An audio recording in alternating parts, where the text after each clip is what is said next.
Hello everyone, another day, another vlog dito sa Isla ng Tara. Shoutout nga pala kay Joboy Alvarez.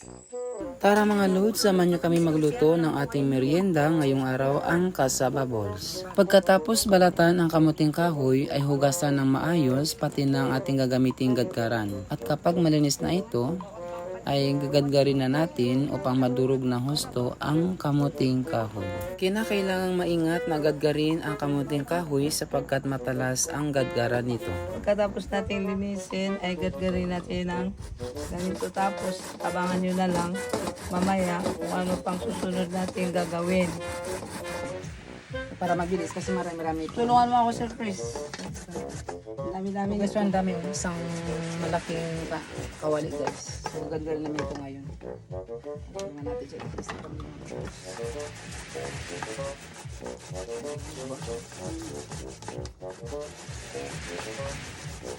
Yan ang panghalo natin sa kamuting kahoy. Mamaya. Ito mga guys, konti na lang. Konting ano na lang. Konting gagawin. Matatapos na rin kami. Tapos na tayo mag git-git. Tapos ito, mag-ano ulit ako ng yung magkayod. Kailangan ano ko rin sa kanya. Pinong-pino rin. Para mas masarap. Ihalo.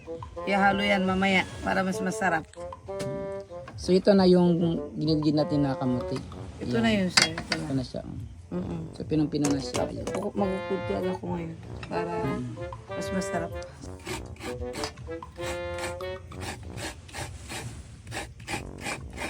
Ganitong ginidgid na kamote, ang ilalagay ko ay 5 kutsarang asukal.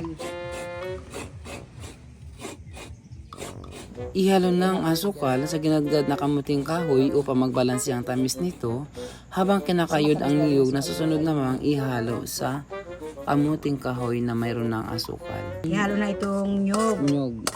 sa ginidgid na balinghoy para masarap. Okay. May kasama ng asukal yan, di ba? May kasamang asukal nyog.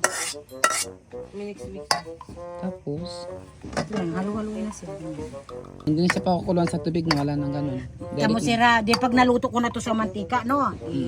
Di kumulo na yung mantika, langan talagang gatong mo sir, talaga marami din para yung mantika hindi umika. Pag ano yan, ayamat-ayamat mo nang ilalagay sa kawali, yan kailangan mabilis ang lagay mo para hindi siya baga masunog. Kasi kung ang pagluto mo sir ay kaunti rin lang ang gatong, hindi ka pwede to sa uling, kailangan kahoy. Kasi ang uling baga, kada kunti-kunti, lagay.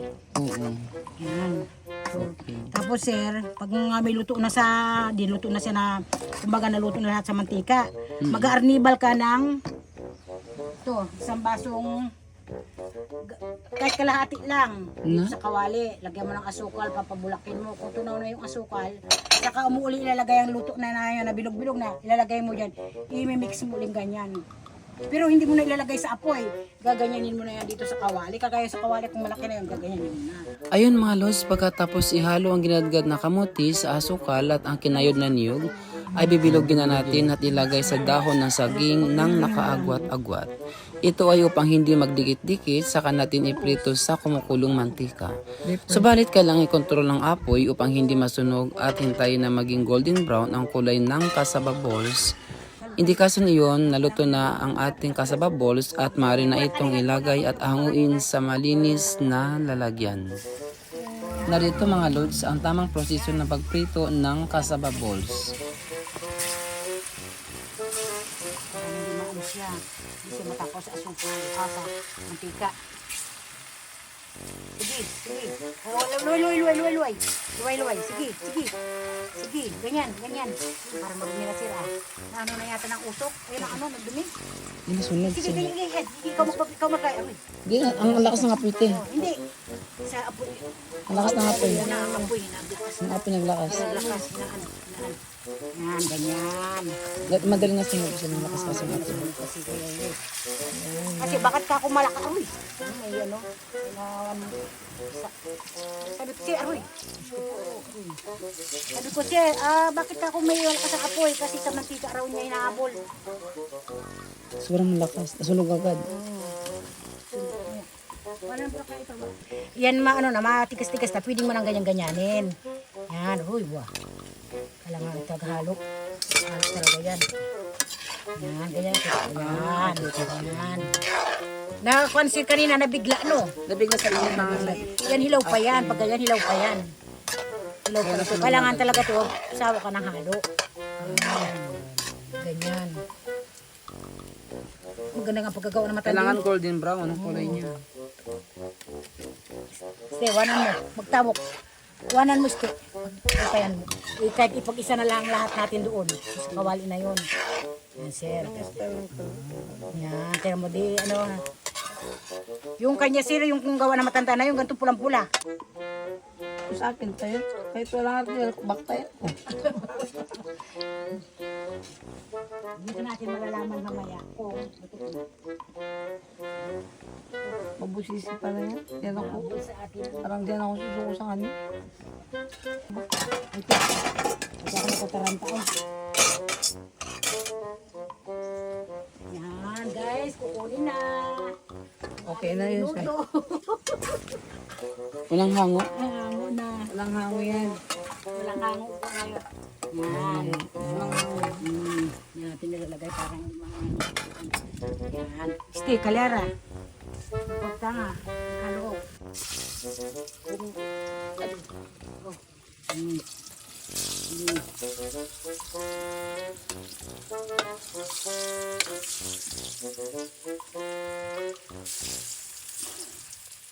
Lago naman tukmusok na ito ah.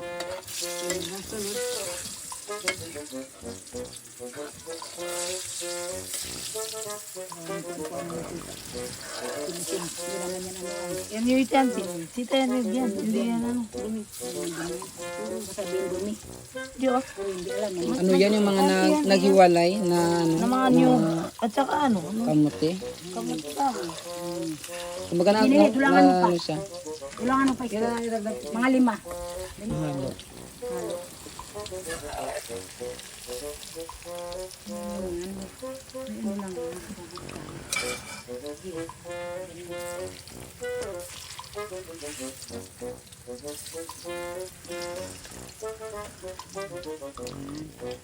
Kasi kung ano baga hindi.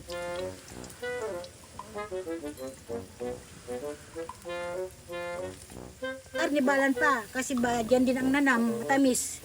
Kaya nga pala siya maglagay ng asukal. Isang halos puno yung banyera. 1/4 lang. Eh, ang nagpatamis daw sir, alam mo kung alin yun. Yung kuan. Carnival. May karnibal.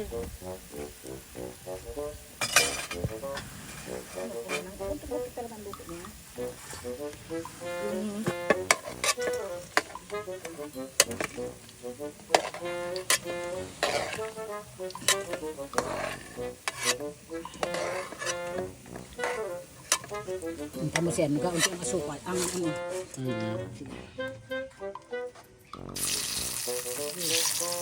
Hindi mura 20 yan, 15 milon. Dapat-dapat. Ano ako? Hindi makagulong-gulong. Ito nga siya ng gawa natin, malalaki na. Yung sa kanya, maliliit siya. Yan. Pag ganyan, maano siya. Hindi na natin. Tigas-tigasin. 10 kilos angkol? May 10 kilos ka. Last na yan, Ken? Salambag na, salambakan mo.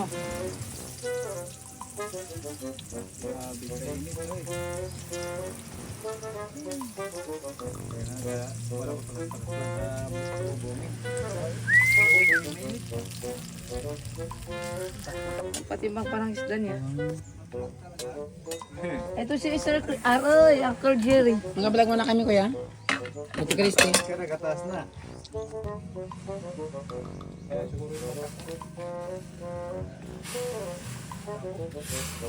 Yan, masyado sir, diabetes na yan si Jerry. Dito, dito, sa baba, sa baba, sa baba.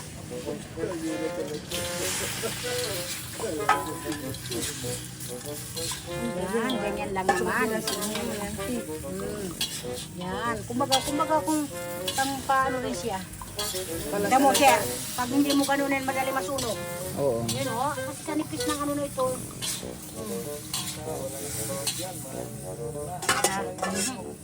Tanim mo ting sa bilawang karong yan. Ano sa'yo na yan sa sunog? Siguro ako, pinapangarap man. Kumbaga ito baga, siguro kaya nga ganito kung pagkain na rin nila lang yan. Ano pa yan? Wala na. Wala. Ito nakita ko sa mata nila. Sabi ko, ito talaga. Ito lang may sunog. Matandang ano yun, marami rin sunog.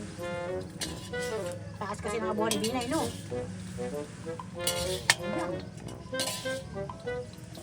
Hello everyone, ayan guys, sa wakas ay natapos na namin yung aming nilutong tawag dito, kasababol. Ito yun. Ayan. Napakasarap guys, look at this guys. So, ayan. Eh, so yung pinaka-chef natin dito ay si Ate Ninita. Ayan si Ate Ninita. Then katulad din si Ate Chrissy. So ngayon guys, tingnan natin yung ating napakasarap na ito yung bilog-bilog na to guys. Actually, first time natin ito natikman dito sa Tara. Ayan, so kaya naisipan natin ito na i-vlog para i-share natin yung ating mga yung nagawa dito guys sa Tara guys. Ayan. So it's time to tikim-tikim na. Kuha natin. Sarap. Ayan, ipakita natin kung gaano kasi. Ikaw kuya? Masarap. Ano? Ayan. Ayan. So tikman ko guys. Ayan. Masarap na sir, masarap. Sabor. Ano?